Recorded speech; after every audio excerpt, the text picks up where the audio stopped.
ما خليتش ماجد، بعد ما خليت ماجد يتكلف امور الدوله ديالي، دوله جديده اللي خليت ماجد تسيطر ليا على واحد قبيله السراكن ولا ما عرفت شنو كيقول لها ماجد. ليه داكشي اللي قال على ما عقلت شنو قال لي بان حكمه وداز قتال واستدعى داك الخاتم.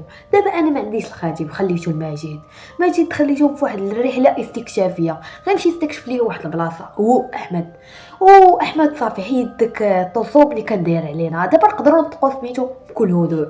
استدعيت واحد من القاده السته ديالي، قلت ليه هانيه قاضي، قال لي لاباس وانت يا رئيس جيتي، راه ما فراسش ماجد بانك جيتي. قلت ليه الا ما كنتش فراسو شكون اللي صيفط ديك الرحله الاستكشافيه؟ قال لي اسمح لي يا رئيس، راه احمد هو اللي ما فراسوش بانك جيتي.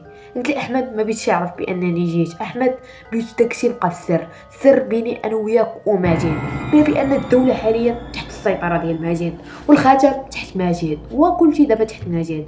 ولكن اللي ما كتعرفوش بان قوتي تثقلات دابا، ولا ما كنعرفش نتخيل اللي قدامي بان قوتي تزاد بقوه جباره. قوتي حاليا كتعدى على الجنود اللي دايرين بهذا القصر الكبير. قلت مع راسي هذا مسكين وما غادي يعرف والو، طيلت حياته. حاجه كعرفها انا وماجد، مشيت لبلاد فارس تعلمت بزاف ديال التقنيات، وطاحت لي في بالي واحد الحاجه بالي. جريت على داك الوزير اللي كان معايا وبقيت كنفكر، قررت بانني غادي نمشي لعالم الانسان. حركت يدي وبديت كنوشوش بواحد الكلام اللي ما غادي يفهمو حتى واحد منكم. بعد ما تكملت وشواشتي عرفت بان ماجد صافي وصلاتو الرساله، غادي يجي في اسرع وقت ممكن باش يجي يحكم البلاد. عيطت مره اخرى داك الوزير قال لي نعم يا سيدي انا جيت عندك. قلت ليه باش كتبقى هنا بين ما يجي ماجد انت لا تاخذ الحكم سمعتي؟ قال لي فين تمشي؟ قلت ليه ما فوقش فين غادي نمشي ولا فين غادي نرجع؟ قال لي سمعا وطاعه. بعد منها مشيت عاوتاني كنت تحت في يديا واستخدمت هاد المره الطاقه الروحانيه، جيت سمع ليا بدا كيترعد بوحدو ولكن اختفيت. كنت كنشوف قبل ما اختفي في وجه داك الوزير الرعب والرعشه بانه خايف مني ومصدوم من هادشي اللي كيشوف دابا هو. انا ما كيهمنيش هذاك. اخيرا وصلت لعالم الانسان، سرحت يدي بحال هكا وبديت كنشوف في البشر اللي من تحت جنسي، انا وماجد واحمد كاع هذوك الجيوش. انا نعاود لكم قصتي باش حكمت هذا العالم. انا هادشي ورثته من عند با اللي كان انسي وتزوج بشيطانه، يعني انا هاجين بين الانس والجن. داكشي انا كنقدر نستخدم الطلاسم بكل قوتهم الكامله وكنسيطر على الجن والشياطين بكل قوتهم وكنتقن الطاقه الروحانيه. هادشي اللي كيمكنني من السيطره على العالمين. انا هاجين واللي مسيطر على العالمين انسي وديال الشياطين. المهم حنا ما كيهمناش هادشي. اخيرا جيت وغادي تسولوني علاش جيتي لعالم الانسان. غادي نقول لكم بانني كنقلب على اختي. عندي اختي عندي حتى هي، ولكن هي ماشي هاجينه. اختي من با لي با كتزوج عاوتاني واحد المراه انسيه وولدو اختي اللي كانت سميتها مريم اختي مشيت كنقلب عليها، قريت مره اخرى وبديت كنوشوش. ما قريتش هاد المره طولفهم كما العاده، بل استخدمت الطاقه الروحانيه وقلبت على شي حاجه بحال الجنس ديالي. طلعوا لي 4 ضرائب، واللي معنى ديال الضرائب الاغلبيه اللي غادي يسول هي زعما شي حاجه قريبه للدم ديالي، يعني موصوفه للدم ديالي. بديت كنوشوش مره اخرى وطلعوا لي 2 رجال و2 عيالات. ما كيهمونيش دوك الرجال، كيهموني دوك 2 عيالات. لا تقدر تكون وحده منهم اختي اللي افتقدت اعوام هذه. اللي نقول لكم شتا فقط وانا عندي 5 سنوات حتى 10 سنوات واختي اختفات. قال لي با بانها مشات للعالم البشري باش تربى. اما انا هاجم وغادي نبقى هاجم في العالمين. صافي سميتي تقييدات بين العالمين وما غاديش نقدر نخرج ما بيناتهم. هذه سميه وغادي تبقى لاصقه فيا حياتي كلها.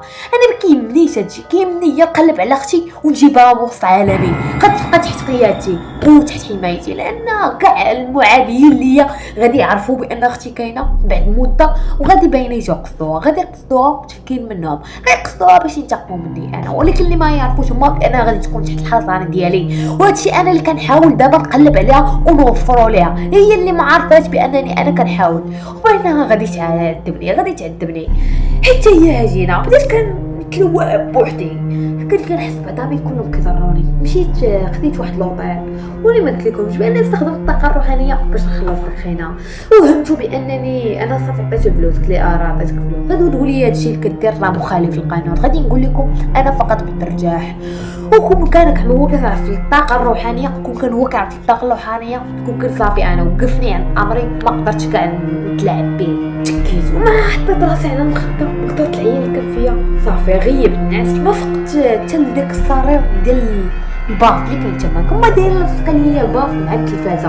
واللي ما قلت لكمش بانني شغلت في التلفازه داك المؤقت اللي ما غادي يتقاد 10 ساعات 10 ساعات اللي كان محتاجهم الجسم ديالي باش غادي يتقاد. صافي مع 10 ديال الصباح بدا كيصلصن عليا داك المؤقت اللي طلقتو انا بديت كنسمع ليك تن داك المؤقت صدعني شي ضربته بجد وهرستو. ولان انا قدرتي كهاجين ماشي كانسي الا ضربت شي حاجه غادي تبقى على راحتها ضربته تتهرس.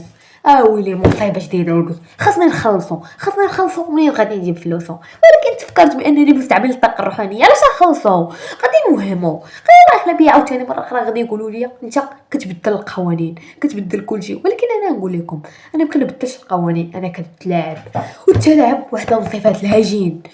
وانا سميتي في هذا العالم كله كيعيطوا عليا الهجين وسميتي ما معروفاش براسي انا وكنقسم لكم بانني ما عارف سميتي انني هجين. ولكن كاع الزعماء كيعيطوا عليا سيد الرئيس سميتي ما عمرها قالت في هذا العوالم الا 2 مرات قالها لي با مره واحده يا هجين. هي كان كيعيط عليا واحد المره بعيط عليا يا هجين.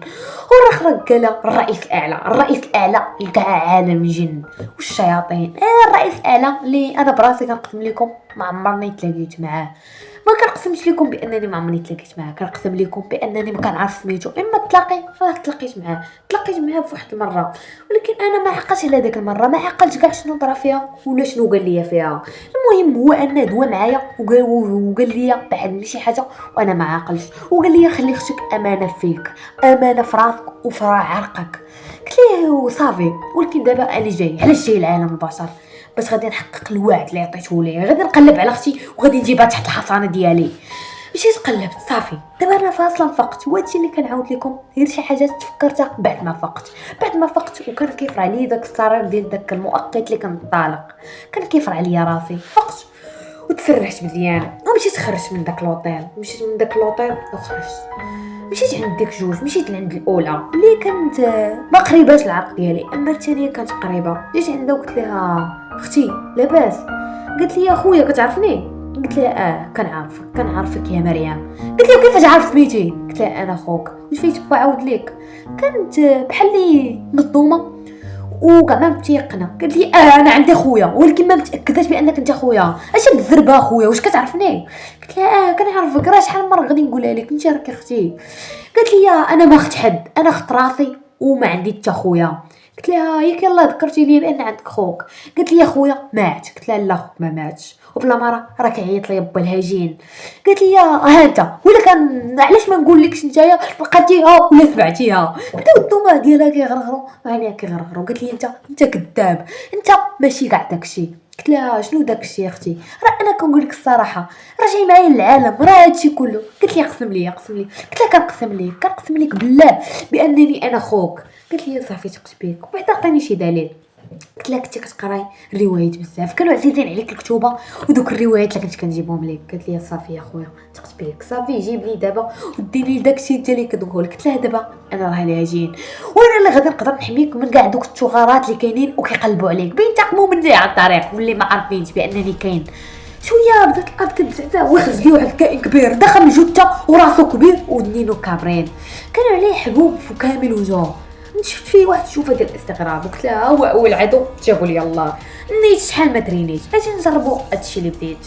قدت يديا بحال هكا بديت كنزعزع في الارض وكنقول شطالافين وبلحظه فرقعتو عن بكره ابيه. كانت مصدومه كنت كنشوف مريم كانت مصدومه ولا محا كيقولوا هذا شكون اللي سلطوا عليا الله منين جا هذا عاوتاني. قلت لها ما تخافيش يا اختي هذا فقط كان جاي على حسابك صافي راه صفيت عليه ويا صافي هذا علاش جاي واقيلا جاي على حساب شي حاجه اخرى.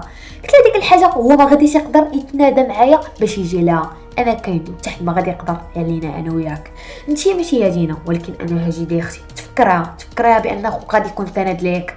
قلت لها عقدي يديك مورا ظهري بديت كتعقد يديها بديت انا كنستعمل الطاقه الروحانيه انتقلت بها للعالم.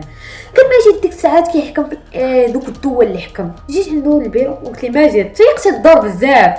قلت ليه نعرفك على اختي مريم. قال لي هذا هو السبب يا رئيس. قلت ليه شوف ماجد نقول لك واحد الحاجه، كلشي كيعيط عليا الرئيس وانت بالذات ما بغيتكش تبقى تعيط عليا الرئيس، عيط عليا الهجين. قال لي ولكن علاش يا رئيس؟ قلت ليه ماجد واش غادي نبقى نعاود الهضره 100 مره؟ كانت تشوفني مريم كدري بزاف ولا كنتعصب دغيا. قالت لي علاش اخويا كتعصب؟ قلت لها ماجد خويا ما كنبغيش نتعصب عليه بزاف، ولكن هو اللي كيبقى يدير علاش ما كتشوفيش التصرفات ديالو ديما كيسول علاش وكيفاش، وهادشي اللي ما خصكش تسولو معايا يا ماجد. سمعتي؟ قال لي يا ماجد صافي ولكن كاع ما قلتي لي شكون هذه؟ قلت له واش عاوتاني نعاودها لك؟ هذه اختي مريم. داكشي على باش العالم الانسان ولا العالم البشري بديت كنقلب عليها، هي حاليا ضيفه عندنا ولا تقول هي ملكه الدار بعد مني. قال لي يا ملكه القصر قول يا رئيس. قلت له بحال يا ماجد، بحال سمعتي ولا ما سمعتيش؟ بحال يا ماجد واش غادي نبقى نعاودها لك مليارات المرات؟ اختي تعامل معاه مزيان وقول لكاع خدماء القصر ولا من الجن والشياطين بان اختي سائره، ولا عصبها شي واحد منكم غادي نصفيها عليه. سمعتي يا ماجد؟ وصل لهم هاد الرساله لجميع الامراء اللي كيتواجدوا في الجيش ديالنا، وعيط ليا بعدا على الامير سيروس. قال لي قول نيروس. قلت لي نيروس كتخلط ليا مع سيروس بزاف. عيط لي على الامير نيروس محتاجو في الجيش ديالو، محتاجو على واحد الحاجه. مشى وقال لي صافي دابا هكا يديه هو يخرج واحد الكائن كبير وداخل من جده. قلت لي اهلا بالملك سيروس. قال لي اهلا سعادتك يا الباشا يا الرئيس الكبير. قلت له سيروس بغيت نسولك كتعرف الهجين؟ قال لي الهجين هذاك هو اللي عذب اهلي وعذبهم في حياتهم. كان ماجد كيشوف فيه وكيقول سيروس اش هادشي كينطق منك؟ قال ماجد هاد الهجين هذا راه عذب لي عائلتي، اش كتقول يا ماجد؟ قال لي ماجد هو معصب عليه. قال لي شنو هو؟ ومن الفوق كتناديني باسمي، انت معاقبتك اليوم غادي تكون كبيره، يلا غبر عليا من هنايا. ماجد كان معصب بزاف من داكشي اللي كان كيشوف. قلت لي ماجد جهده ما عمرني قلتها لك ولكن دابا غادي نقولها لك، هدا يا ماجد شويه يا ماجد. ولكن يا رئيس راه هما اللي كيقلبوا علاش انا ما قلت له والو، قلت لي فقط احترمني ويحترمك. شفت ماجد تا هو معصب. قلت لي ماجد بلا ما تبقى تعصب ديال والو، انا الوحيد اللي خصني نتعصب في هذا العالم كله. قال لي ماجد اسمع لي يا رئيس ولكن هما اللي كيديروا علاش مالي انا قلت ليه ما يتعصبش، راه هو اللي كان كيتعصب عليا وكيقول لك الهجين راه تا هو الهجين. شويه الامير بدا كيشوف فيا قال لي انت الهجين؟ قال لي ماجد ما قلتلكش خبال؟ وانا نقول له ماجد عارف انت شنو غدير؟ ماجد ضرب يديه وصافي داك الشيطان الكبير ولا الامير سيروس تحبس ولا مقيد بزاف من جميع الاماكن. قلت ليه صافي عرفتيني الامير، ولذلك ما بانك عرفتيني غادي تكون ليله ناطين. كانت اختي مريم كتشوفني من اللور. قلت لها ماجد خذ مريم وديها البيتا اللي وجدتو لها في الغرفه 22 من القصر 24. قال لي صافي يا رئيس. هكا يديه هو يخبر هو مريم. قلت ليه صافي منين عرفتيني جابك الله انت ترينو فيك حتى شويه. بديت كنعقد في قناعي بديت كنقول ليه مرحبا بك التعذيب الابدي، ولكن ما غاديش نعذبك حيت عاونتيني في كاع الطايفات الثلاثه اللي طايفتهم، ولا انا طايف غير جوج بل ماجد اللي عاونتي انت بزاف. قلت لي ذلك غادي نقتلك بكل سهوله. حرك يديا طار ليه راسو وصافي قضيت عليه. قلت اخيرا صافي تهنيت من هذا وصافي اختي مريم دابا عايشه مزيان. صافي اختي مريم عاش وبانها تحت حمايتي وغادي تبقى تحت حمايتي.